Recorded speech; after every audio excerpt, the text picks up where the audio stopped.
கடவுள்னா எப்பேற்பட்டவர்னு தெரிஞ்சுக்கணும்.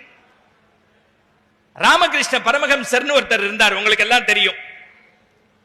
கல்கத்தால கண்ணை மூடி தியானம் பண்ணிட்டு இருக்கார். 300 பேர் உட்கார்ந்து இருக்காங்க. கண்ணை மூடி தியானம் பண்ணிட்டு இருந்தார்.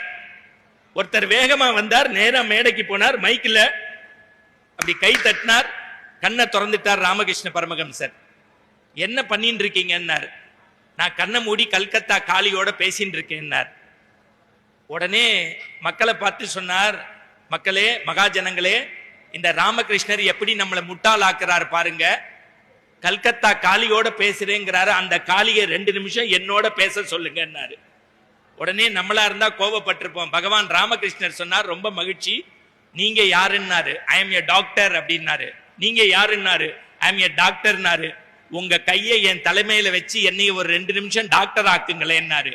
டாக்டர் பதறிட்டு சொன்னாரு, டாக்டர் ஆக்கணும்னா அதுக்குன்னு சில படிப்பு இருக்கு, அது படிச்சாதான் நீங்க டாக்டர் ஆக முடியும்னாரு.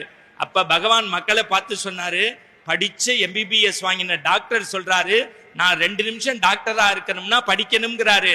கண்ணுக்கு தெரியாத காளியோட பேசணும்னா அதுக்குன்னு சில படிப்பு இருக்கு, அதை படிச்சா காளியே உங்களோட பேசுவார்.